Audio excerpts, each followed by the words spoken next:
Hey you guys, again, my house is fraught with weird lighting. I've been filming in my family room, we put our tree up and took my filming space with that. So I'm in the kitchen again with multiple fluorescent lights. There's one right above me here, and one over there. So things are so strange. My grandma's watching Paula Deen, so there's probably weird background noise. So today was my second to last day at work before Christmas break. Tomorrow is the very last day, and that is fantastic because it means I'm going to have like 10 days, I think. A half day tomorrow. My cousin and I are going to go eat dinner, and then we're off until the 3rd of January when we go back. So fantastic. And I love this time of year because I have so many things planned with my cousins. We're doing my younger cousins and I are doing a Christmas decorating party, and which I'm doing that on Friday, which is going to be my day to film. So I'll try to show you guys some goodies from that. And then I also have, like I said, dinner date with my cousin tomorrow, or lunch date. And then tonight I'm going to eat with my eldest brother. He's moving back to Florida. And then I have a couple of Christmas parties and Christmas plays and just decorating and those kind of things that my family just does all together.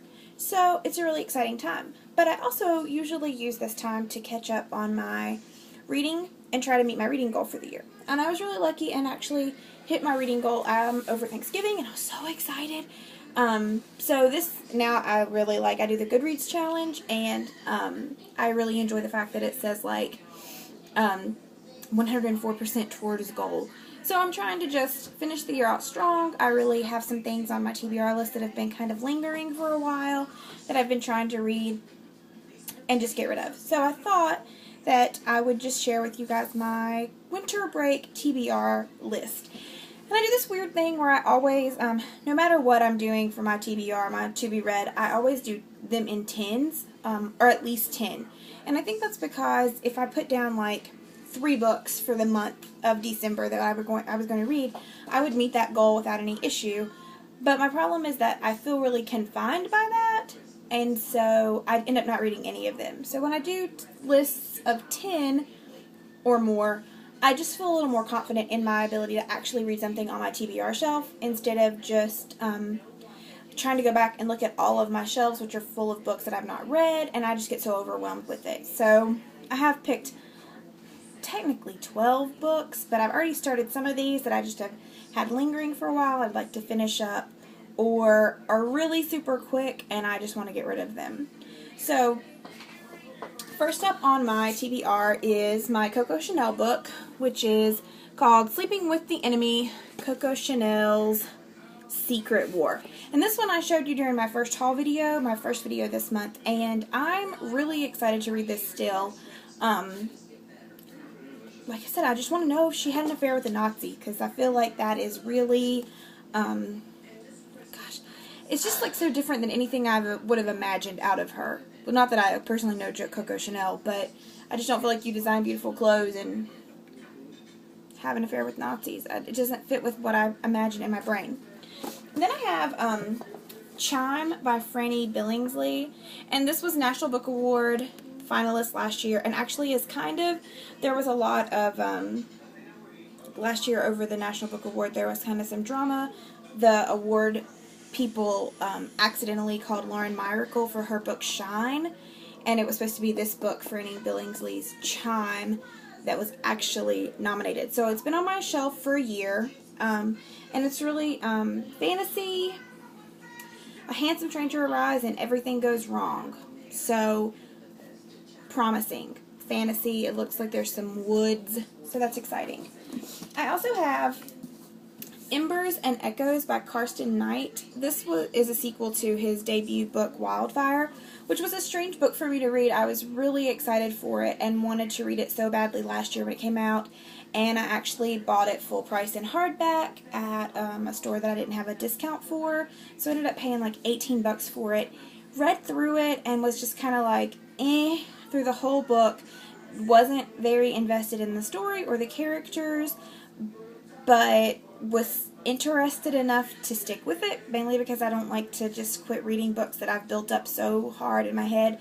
And then like the last chapter and a half blew me off my chair. It was insane and so good. and just fantastic. And I have looked forward to this, and I actually bought it this summer. Haven't read it yet because I'm terrible at sticking to my reading commitments, and I just don't ever do what I'm supposed to do. Next is a reread, Dash and Lily's Book of Dares, which is by David Levithan and Rachel Cohen.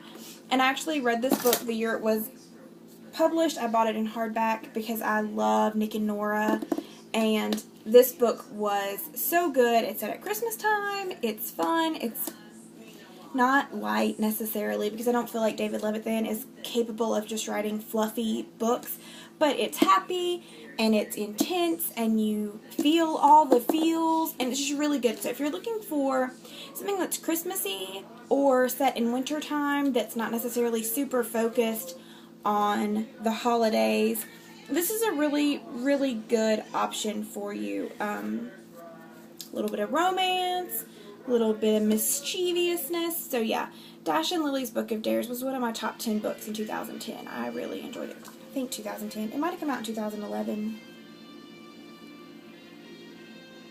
2010. One of the best books I read in 2010. Next up is my nonfiction foray, Magical Mystery Tours. This is actually a biography of Tony Bramwell, who was the Beatles manager, and he went on tour with them. He knew them when they were all in Liverpool as just like nobodies playing at the club, and he met them on the bus before a big concert. They were on their way to play at one of the nightclubs there, and he had been with them for the rest of their career.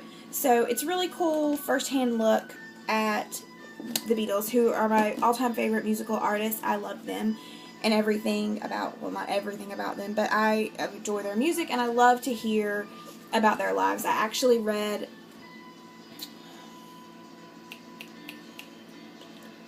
I just totally forgot her name. George Harrison's wife, who also married Eric Clapton. Penny, is that her name? Penny?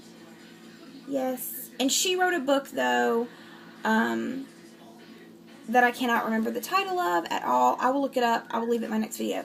But I read that, and it was just such a fantastic way to look into musical groups and musical artists at that time. They talked about, the Rolling Stones and Eric Clapton and the Beatles, and even like Twiggy, and her life is really fascinating in and of itself, but seeing the way that just it interconnected with all of these other famous people was really fascinating. And I always think it's good to get, instead of the authorized biography, which may be a little more cleaned up and prettied up to let you see the best side of these people, they tend to be a lot more raw and have a lot more just information in them. If you can get these stories of people who were kind of on the sidelines, I feel like you get a much better and more realistic view of the artist or the celebrity that you're looking into. Then I have The Raven Boys by Maggie Stiefvater. I was actually on my September TBR list, and my October, and my November, and it's been on my shelf, and my dad ordered me this awesome signed copy from Books of Wonder for my birthday, because so many books came out in September that were just fantastic. I couldn't afford all of them, as is always the problem. But I really loved Forever. No, that's not the first one. I haven't read Forever. Shiver, I really loved. And I absolutely love, the first book I read by her was Lament. And it was really good. Alternate take on fairy. And I really enjoyed that. So I'm excited about the Scorpio races. It's more fantasy. Hot brothers, private schools, magic powers, ravens. So pretty much all the good stuff. Then, last of the physical books I have in the house is The Hobbit, which I read a long time ago. I feel like I read this in high school. I know I read it in high school, but maybe early college. I've read it before, and I really liked it, but now I'm trying to reread it before the film, which is already out, but I'm going to go see with my family over break. I'm not making a lot of progress, as you can see. I'm like 43 pages in. I'm having some trouble with it. Sometimes when there's just a lot of words and the story's not exciting, I get bored. So I've been reading this for about a week now, which isn't a long time, but I've picked up like 3 or 4 other books in between, kind of just thumbed through everything without really loving any of them. So I'm trying to stick this out and read it over break. Even if I don't finish it before I go see the movie, I want to read it and have an idea of how close that adaptation is. Then I also have Jurassic Park, which I started quite some time ago, and like I said, I've picked up other things in between reading it, but it's in my car so that I have it at work when I'm there and I have free time. I have it right there. I don't have to worry about carrying it in, carrying it back. I'm really enjoying that too. It's really sciencey, which isn't unusual. It's about dinosaurs, and I love the movie, so I'm excited about reading that and finishing it over break. And I have the sequel to Lost World, but I'm not really committed to finishing that this year at all. Like, I'm fine with reading that next year and not worrying about it. And then, of course, I always have a few ebooks that I pick so that my list is more balanced, and I have physical books that I can keep in the house, but then I have ebooks that I can read either on my phone if I'm stuck waiting, or in the car if I'm not driving and I'm riding with people. At night, we don't always turn on the living room light because our Christmas lights are on, so that's good too. So I have on there Neverwhere and American Gods by Neil Gaiman. They're making an HBO TV show of American Gods, so I want to finish it and get it read before that ever comes out. And then Neverwhere, they're doing, sometime at the beginning of 2013, they're doing, BBC Radio is doing a live production of that. I guess live, it's a reading, kind of like an old-time radio show that you'll be able to listen to in the U.S. and download. And I want to read Neverwhere before that comes out so that, again, I am kind of aware of how the story goes, and I'm not really... I always like to read books before productions come out. And the last books, technically, I have the Stephanie Plum series on my e-reader, and I'm currently about halfway through book 5, which is High Five, and then I have book 6 downloaded as well. So I just have those kind of as backups. So that's my reading list. As usual, I will link everything down below, and if you guys have read any of those books and you have comments on them, feel free. If you have questions about them, let me know. If there are any of them in particular you would like to hear more about in a review, I will pump them to the top of the list, so leave that in the comments as well. Hope you guys are having a great December, and I will see you next time. Bye!